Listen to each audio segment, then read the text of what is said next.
So this is Bruce Hainley, and we're at Mission Road, about to go through the two vitrines that are up in conjunction with Finite over Infinite by Sturtevant, that's showing right now. So I first met Elaine, and I'm probably going to go back and forth talking about her as a person I know, Elaine, and as an artist, Sturtevant. Just by habit, because it's once you know Elaine, it's like I had someone tell me working on the book that she chose the wrong single name. That she should only be known as Elaine, which I love. So the first thing you see, the first two things you see in the vitrine are a poster from Sturtevant's solo debut show at Bianchini in 1965, and kind of over that, near the bottom, a spread from a Japanese art magazine called Bujitsu Tekko, which did the first profile of Sturtevant and her work in 1966, 67, I guess. And it's never been fully translated into English. I had a friend of mine, the gallerist Jeffrey Rosen, and his wife got me a copy of the magazine. They're based in Tokyo, and then a friend of theirs I paid to translate it. So it's a really interesting article. It supposedly was part of a series of articles on women artists in New York. I don't know if that, this I think was the first one, and I don't know if there was a second or third one. I don't know enough about the magazine.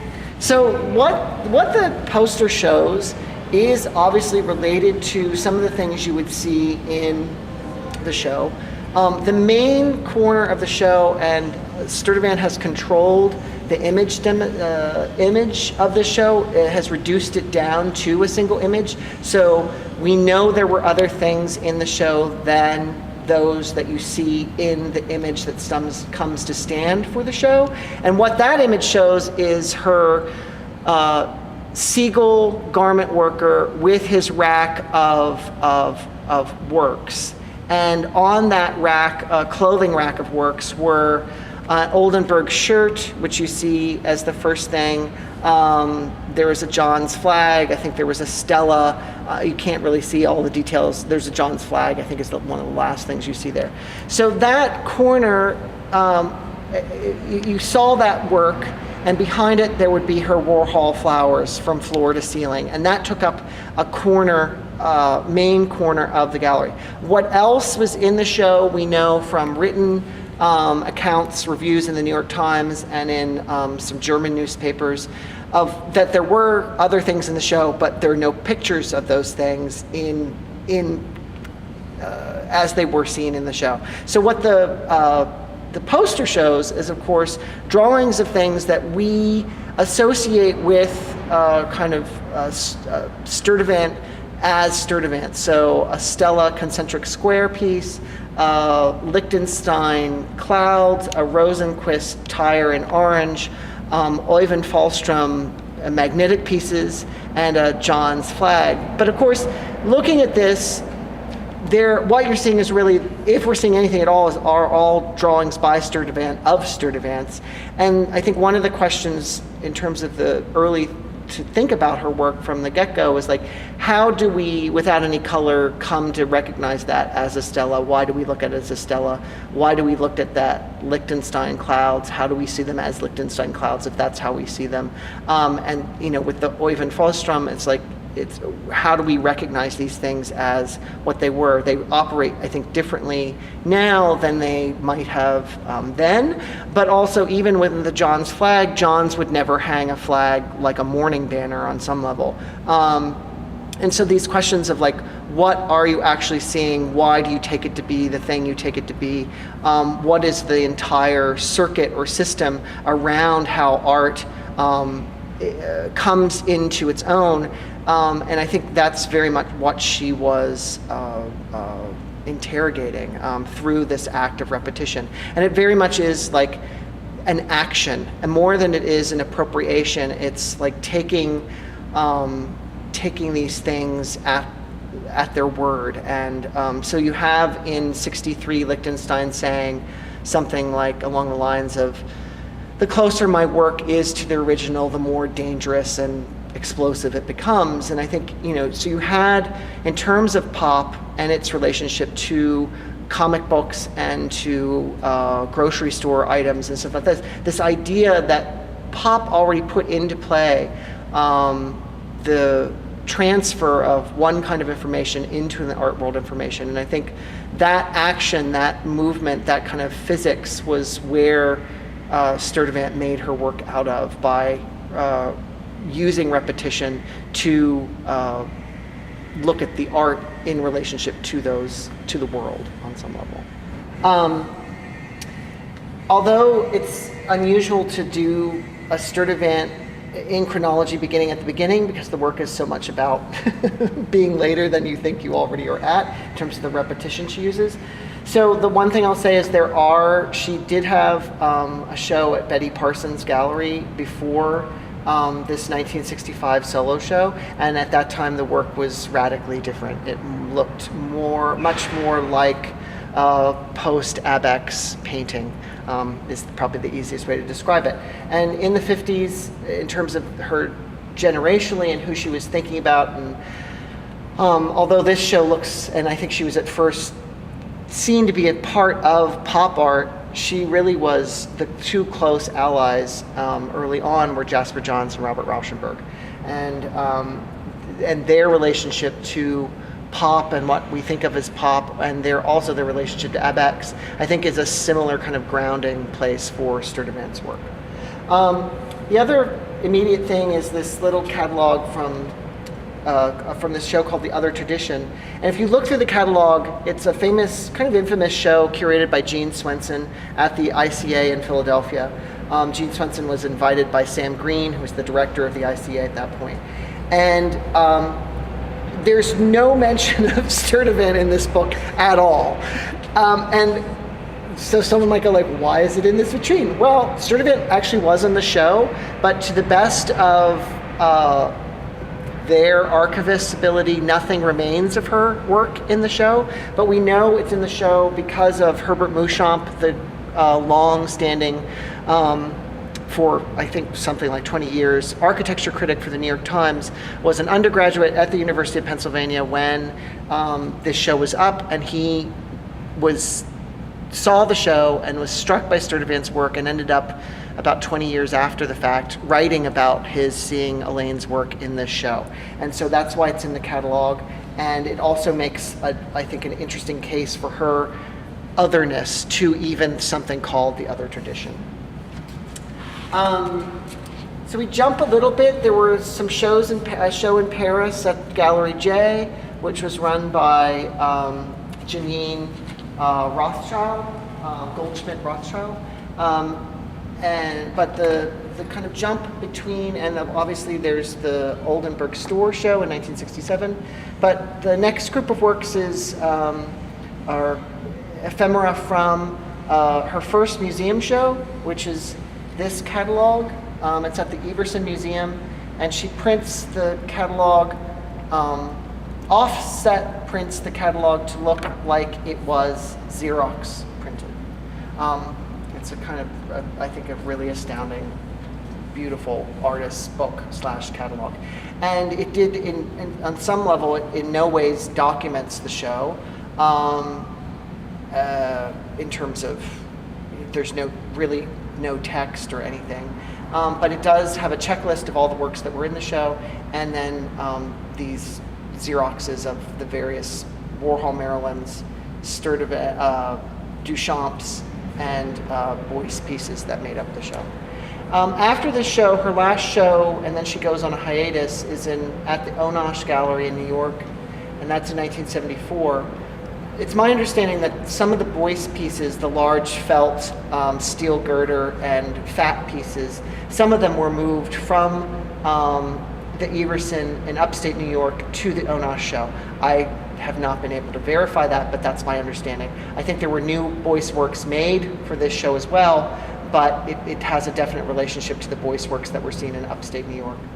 After this show, Sturtevant goes into on a hiatus and does not return to the New York art scene for about 11 or 12 years. Bob Nickus is one of the first curators to put her in a group show. And at that point, the appropriation artists were kind of on the rise, and that's the context in which she kind of re-enters the scene. Her first solo foray after this hiatus is at the White Columns, and it's a show curated by Eugene M. Schwartz and Douglas Davis. Eugene M. Schwartz, obviously a very famous ad exec and a very important late 70s, I guess earlier, 60s, 70s, and 80s collector of contemporary art. She calls it, this is from 1986, so she calls it Muybridge Plate 97 Walking Woman. This is altered because she's put in a Maryland, and here are more of them. She did this series of Muybridge photographs based on Muybridge's famous studies of people walking, people running, people mopping the floor, of horses running, animals in movement. The photographer for this work was a man named David Hayes.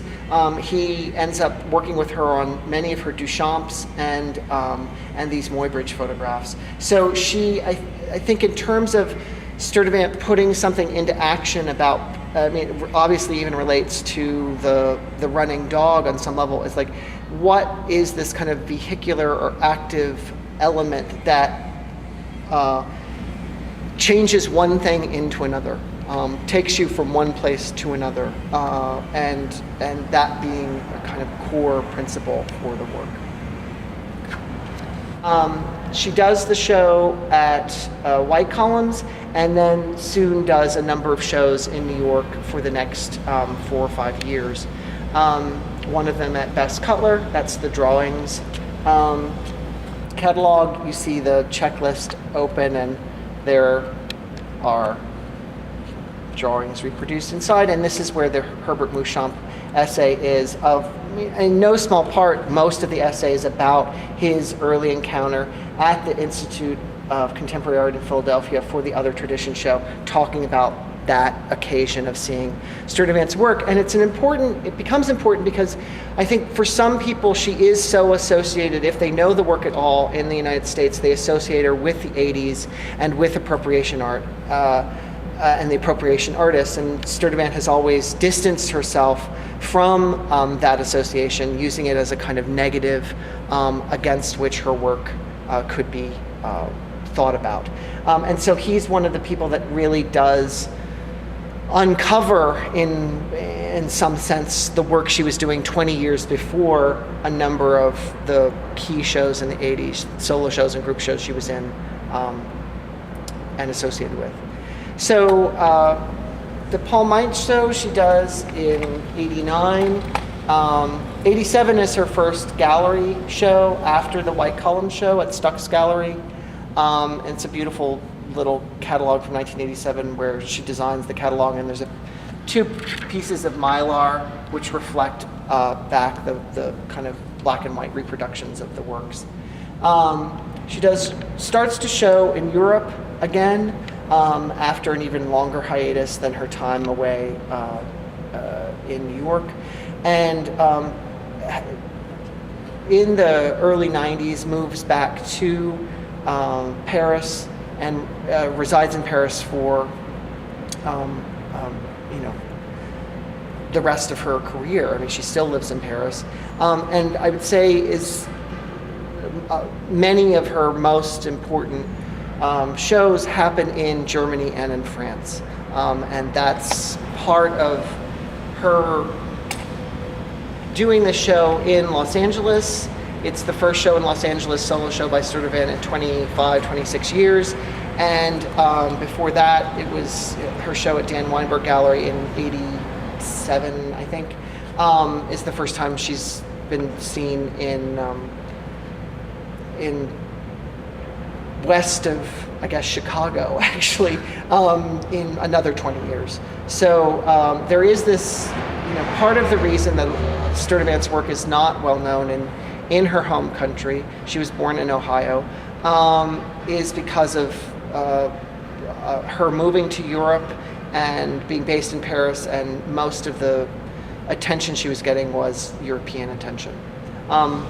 One of the last shows she does in New York. I mean, I think there is a show at Stuck's after after this first show. There was a second show in the 90s, but in between, one of the her last interesting, important shows she does in the States is in Chicago, and it's all of black Stellas, and that's the catalog from and an installation shot of the black Stellas hanging in the Rona Hoffman Gallery in Chicago. And the last item here, the last two items, one is a little celebration of her first show at Thaddeus Ropac, and for many years, Elaine still works with Thaddeus as a gallery, and that's the catalog from her very short first show there. That was large Warhol Fowlers from 1991. And then below it is the first kind of large survey of her work in, it's a traveling show. It travels to 3 German institutions, and that's the catalog from that show. So these works, I mean, it's funny looking at it, not having seen it since we put it in, Wendy. It's funny looking at this though, because they really do divide into 2 different kinds of vitrines. This second vitrine, with a few exceptions, is really becomes like hard to parse in terms of it's almost all shows that Sturtevant did in Europe. In fact, except for one, it's all shows that Sturtevant did in Europe, and it's hard. You know, I can say things about it, but it's hard to go like, oh, you know, every detail of what this is. But they become interesting objects in terms of, I think, how her work changes, how at times she's leading up to this kind of break where she, for the most part, stops making paintings and sculptures and starts making video work. And you see a kind of intensification of things that are not just in terms of referencing to art, but referencing to just popular culture the whole way around. So sports and smoking advertisements and Batman and the Blues Brothers and things that are not strictly the work of other artists or straightforwardly the work of other artists. So we start with a selection of a show of Beuys works from 1996. So what this is that these works, the Beuys work at the Onas show and the Beuys works in the Everson show, there were 2 kinds of works. There were, in terms of the Beuys works, there were large scale I-beam, huge I-beam like steel girders wrapped in felt with fat all over the place. And then there was, for each of the artists, so if the show was Warhol, Duchamp, and Beuys on some level, they all had objects, or in the case of Warhol, paintings of Marilyn. But there was one room, so you got one gallery of Warhol works, one gallery of Duchamp works. The ceiling of the Duchamp room was the famous coal bag, 1200 coal bag piece. And then one room of Beuys works, fat, felt, and I-beams. And then the last room was all film work. And simultaneously on 3 walls projected was her Warhol Empire film, her Nude Descending a Staircase film from the Hans Richter Dreams Money Can Buy segment, the Duchamp segment from that. And then the third and final film was a film of Beuys actions and works. And so what the fat piece is, the fat in the face, is a still from this Beuys film. That Beuys work is a later Beuys work. It's his La Révolution c'est moi, before me, the revolution. And that is a piece from like 1997, 98. So certain figures, Warhol is the only figure that appears, I think I can pretty safely say, Warhol's the only figure that appears in every decade that she makes work. So there are 60s Warhols, 70s Warhols, 80s Warhols, 90s Warhols, and definitely some of the last paintings she makes are black on black Maryland's. And her Warhol, just in terms of like reach, it's really interesting. It's only Warhol Maryland's, Warhol Flowers, Warhol Silver Clouds, and Warhol's Empire. There is no other Warhol. She never did Elvis or Liz or something like that. So it's very reserved. So this was a show of her Beuys work. More than it was a survey, it was a work in which she decided to show only Beuys works. And so this would be a poster size, kind of not quite life size, but fairly large poster of her walking in the Beuys mode, and this would have been the still from the film. The Savalet cards from one, a mock-up card for a show she wanted to have, and then the actual show card. These glasses, which for me refer to the Blues Brothers. She seemed to be really, I've never talked to Elaine about the Blues Brothers, but she calls them Blues Brothers sunglasses from 1998. And then there's a picture of her standing around with kind of Blues Brothers sunglasses on with a group of people. So I don't exactly know what that was, but it's always intrigued me, and I think there it is. Blues Brothers remise de prix. So I don't know, she's on stage with a bunch of people in Blues Brothers costumes. So that's something to think about. This is a show at Tadeusz Ropak in which she showed her all the images that you saw and that are in the catalog, which look to be photographs, and of course are photographs on some level. None of this work was hanging in the gallery. It was all projections. So slides were made of the work, and the only thing you saw were slides of the work being projected onto the wall. And she would talk about this as the kind of beginning of the interruption of, well, not the beginning, but like the kind of full-on fruition of the digital and the cybernetic, and image overtaking image. So that if we began historically with objects over images and then moved to images over objects, now we're at this point where image replaces image, and certain kinds of images hold more weight than other kinds of images, but what does that mean?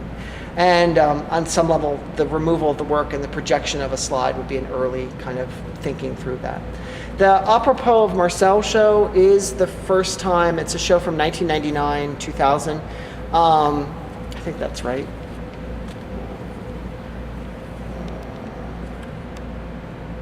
Yes, 99, 2000. And that's the first time I saw or had heard of Sturtevant's work. It was kind of brilliant show in two parts. This is the catalog from the downtown part, which was at the Kurt Marcus Gallery. And it was very much multiple Duchamps on some way. I mean, I think that's linguistically how you try it. So it was multiple artists, four of them, Sturtevant, Richard Pettibone, Sherry Levine, and Mike Bidlow, all doing Duchamp works. And then Uptown, Francis Naumann had done a show of Duchamp multiples. So all the ephemera of and surrounding Duchamp's career, from cocktail napkins he had done to the boîte en valise would be the most kind of the largest kind of thing of like little slippery things that have an interesting relationship to his art making process. Some of it leading up to the Étontanné, but but in terms of their first appearance, I think a lot of people wouldn't have known what to do with it. And so this dual kind of thinking through Duchamp and some of his inheritors, I think is how he would think about it.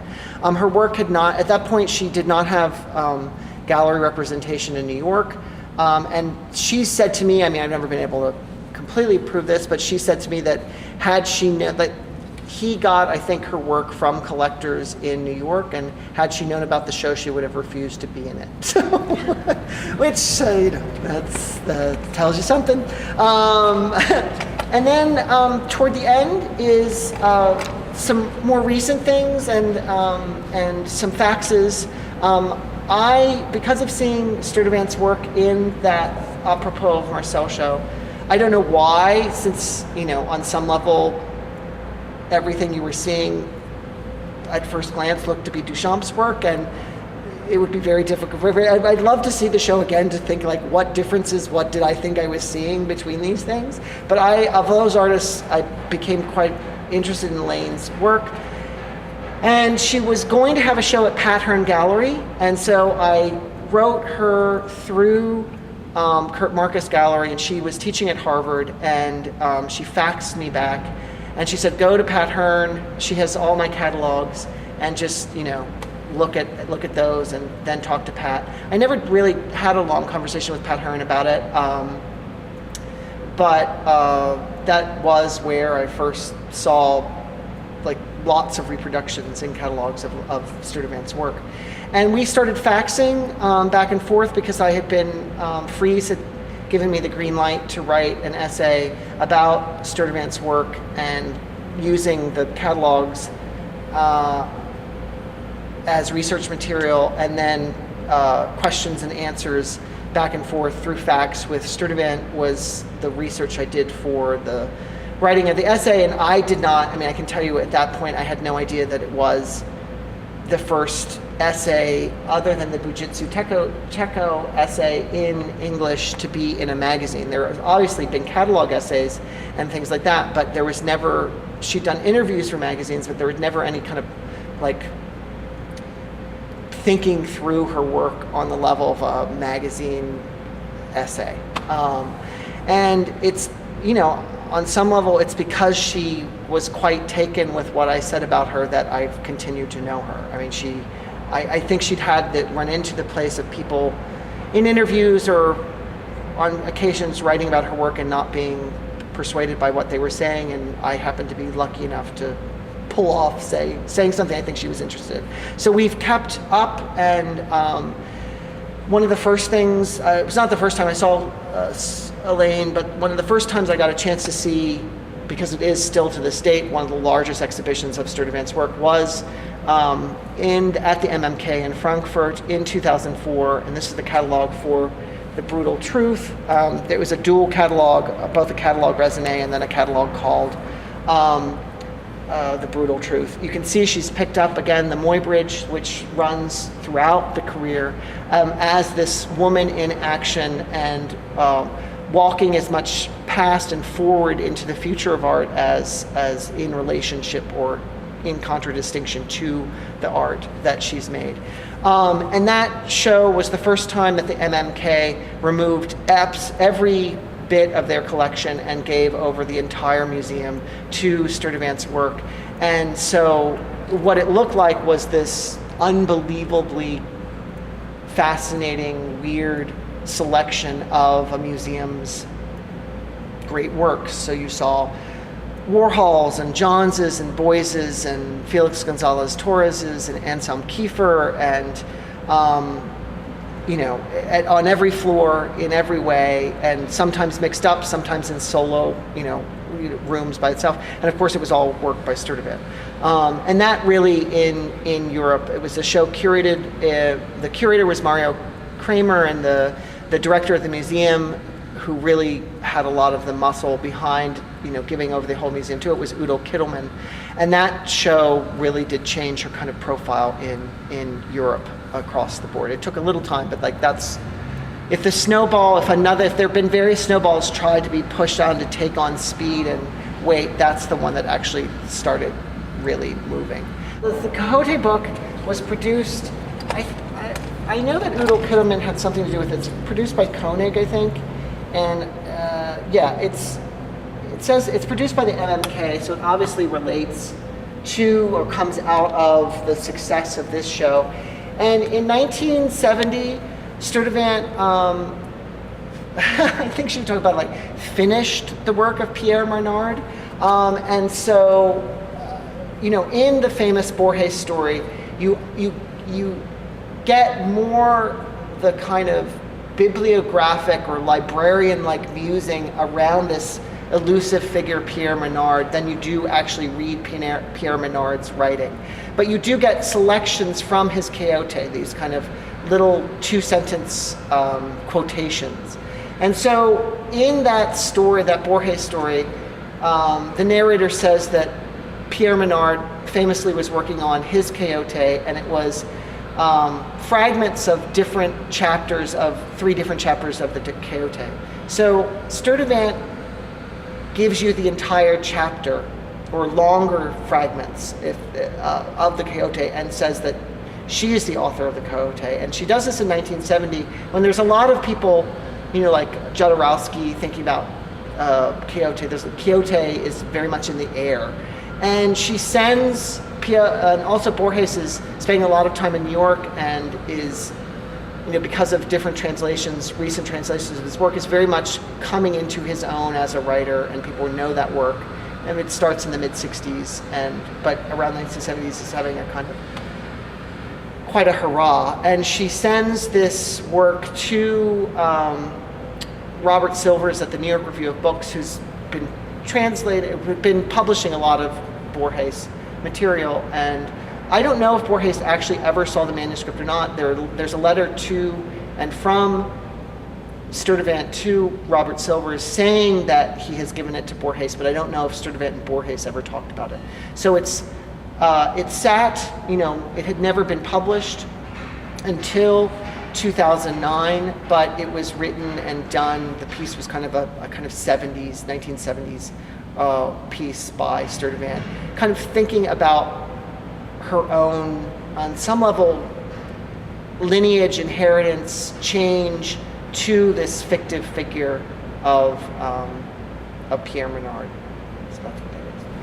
And then some faxes. A fax that she sent for the conversation that John Waters, the question and answer that John Waters and I did with her for the sex book, and her Funny Bunny, her show I Love Arlette, which was this hip hop video with a dancing stuffed rabbit that I love.